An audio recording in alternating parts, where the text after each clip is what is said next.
6000 वोटों से हारते हुए नजर आते हैं बीजेपी के रणजीत सिंह चौटाला जी। लेकिन क्या आप लोगों को पता है कि उनके हारने की वजह रही तो रही क्या? अभी भी लोगों के मन में इतने सारे सवाल लगातार चल रहे थे। तो आज पहुंची हूं आदमपुर के ही अनाज मंडी में, जहां पर बहुत सारे लोग मेरे साथ मौजूद है। बातचीत सबसे करूंगी, लेकिन जान लेते हैं कि आखिरकार रणजीत सिंह चौटाला जी की आदमपुर से हारने की खास वजह क्या रही। सर नमस्कार। नमस्कार। पहले मुझे बताइए कि आपको क्या लगता है किस वजह से रणजीत सिंह चौटाला जी की हार आदमपुर से 6000 वोटों से हुई है? रणजीत चौटाला की हार तो वैसे तो हार नहीं थी, लेकिन एक तो बिश्नोई समाज के लिए खट्टर साहब ने नड़वा रैली की थी, उसमें थोड़े ऐसे बात बोले थे चौधरी भजनलाल जी के बारे में, और आदमपुर हल्का चौधरी भजनलाल जी को भगवान मानता है, और उनके खिलाफ की गई टिप्पणी, एक मेन टिप्पणी तो वो हो गई जिसमें समाज में रोष हो गया। आम जो वोटर था उसको किसी से मतलब नहीं, उसको चौधरी भजनलाल परिवार से मतलब है। उन्होंने उसकी एक मान लो गांठ सी बांध ली, भाई चौधरी भजनलाल जी के खिलाफ गलत बोले हैं इसलिए हम बीजेपी को वोट नहीं करेंगे। मुख्य कारण तो वो रहा, और कोई और तो चलो रणजीत सिंह सिरसा से आए थे, जयप्रकाश थे, और जो सुनैना नैना वो लड़ रहे थे चुनाव, उसकी कोई खास बात नहीं थी, इतनी बात ज़्यादा। और अच्छा मुझे एक बात और बताइए सर, आपसे पूछना चाहूंगी क्या कोई नाराजगी भी थी जिसकी वजह से ये सब देखने को मिला? नहीं, वैसे कोई विशेष नाराज़गी तो नहीं थी, लेकिन एक अब जो भाई साहब ने कहा ये बयान भी एक विचार करने योग्य था। आदमपुर हलके की जनता स्वर्गीय चौधरी भजनलाल जी को मतलब अपना एक आदर्श मानती है। उनके खिलाफ ऐसी टिप्पणी करना खट्टर साहब के लिए शोभा का विषय नहीं था, लेकिन फिर भी उन्होंने कहा, एक बात कह के अगर रुक जाते तो भी ठीक थी। उन्होंने हाथ तक खड़े करवाई पब्लिक से कि आप ये बताओ वो बताओ। मैं खट्टर सरकार से ये पूछना चाहता था उस वक्त, लेकिन अब तो खट्टर चले गए, मुख्यमंत्री नहीं है, क्या उन्होंने अपने मुख्यमंत्री काल में भ्रष्टाचार को खत्म कर दिया था? भ्रष्टाचार करने का तरीका बदल गया है, भ्रष्टाचार खत्म नहीं हुआ है। मैं खट्टर साहब से ये बात कहना चाहता हूं, अगर कहीं दोबारा ये बात अगर न्यूज़ उनके समझ आए तो भी मैं पूछना चाहता हूं कि उनके राज में भ्रष्टाचार खत्म नहीं हुआ था, लेकिन हम बीजेपी के सच्चे सिपाही हैं। उसकी वजह से चौधरी भजनलाल स्वर्गीय चौधरी भजनलाल जी और कुलदीप जी के हम कंधे से कंधा मिला के उनका साथ दे रहे हैं। उसकी वजह से हमने भारतीय जनता पार्टी के जो इनका जो बयान था उसको फिर भी इग्नोर किया, और चौधरी रणजीत सिंह को एक अच्छे मार्जिन से जिताने की कोशिश हमने की, और भव्य जी बिश्नोई जी ने, विधायक जी ने, और इधर कुलदीप जी बिश्नोई ने अपना तन मन धन सब लगा के आदमपुर की जनता से हल्के के अंदर प्रत्येक गांव में 20 गांव में मैं घुमा हूँ। अच्छा। 20 गांव में मैं चौधरी भव्य जी के साथ, चौधरी कुलदीप जी के साथ गांव में अच्छा रिस्पांस दिया, लेकिन खट्टर जी का वो बयान रणजीत सिंह को ले डूबा। और दूसरा, आदमपुर की जो नगर पालिका बनाई है खट्टर जी ने, मतलब एक हट करके, मतलब हट धार्मिकता अपना के इन्होंने नगर पालिका बनाई है, वो भी जनता में रोष है।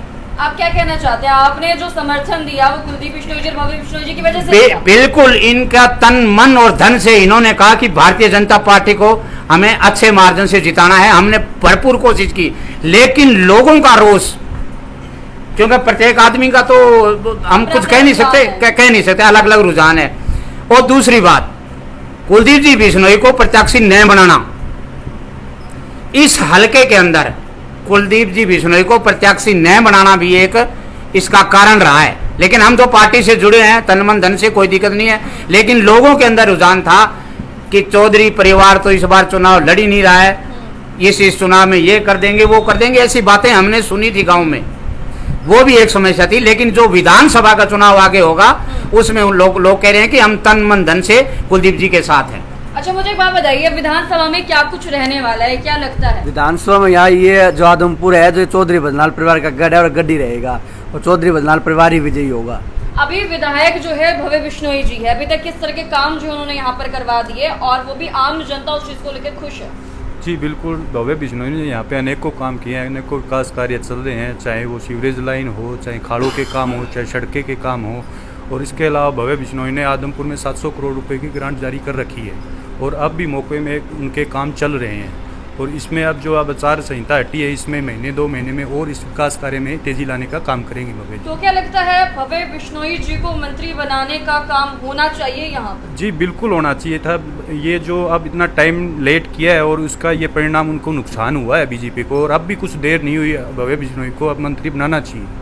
इसकी वजह से ही बीजेपी को इस चीज़ का नुकसान उठाना पड़े है, क्योंकि आदमपुर हल्के को एक बड़ी उम्मीद थी। यहाँ पर खट्टर साहब आए थे, भव्य जी का हाथ पकड़ के कहा था आप इनका मेरे को हाथ पकड़ाओ और इसके बाद में मेरा काम है।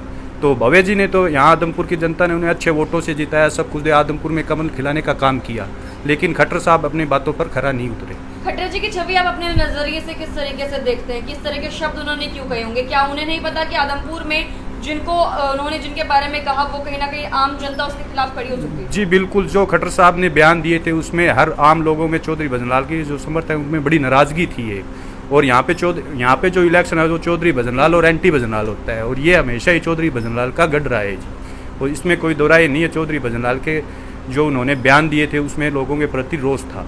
चलिए मुझे सर आप बताइए, आपको क्या लगता है, क्या कुछ वजह रही उनके हारने की? आदमपुर से 6000 से भी वोटों से ज्यादा से जो है हारते हुए नजर आए और जेपी जो है आगे निकलते हुए नजर आए, क्या वजह मानते हैं? वजह तो मैडम इलेक्शन तो यही है, मेन मुद्दा तो यही आ जाता है घूम फिर के भी।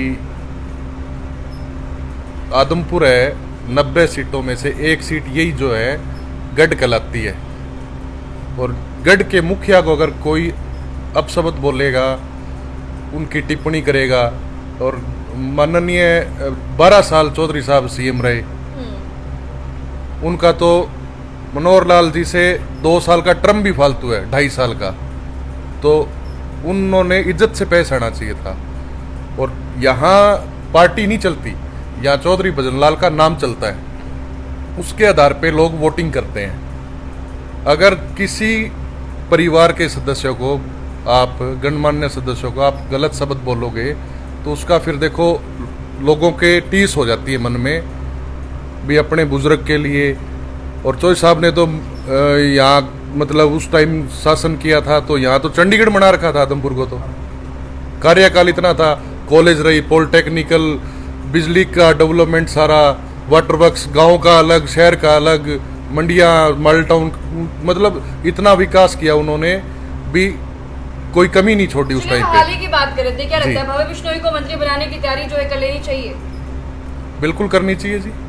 ऐसा क्यों लगता है? ऐसे कौन से काम जो है आदमपुर हल्के में उन्होंने किए हैं अभी तक जब से वो विधायक बने? अभी भव्य जी ने 1.5 साल में काम आपको नजर आ जाएंगे। आप हमारे से पूछने के बाद ये इधर फ्लाईओवर बन गया, सारी मंडी में पाइपलाइन बिछ गई, सीवरेज व्यवस्था, पानी की लाइन, सारे ऑल ओवर गांव में हम अब इलेक्शन में घूमे थे, हर गांव का रोड, मेरे गांव का रोड अभी फाड़ रखा है उन्होंने, दोबारा बनेगा।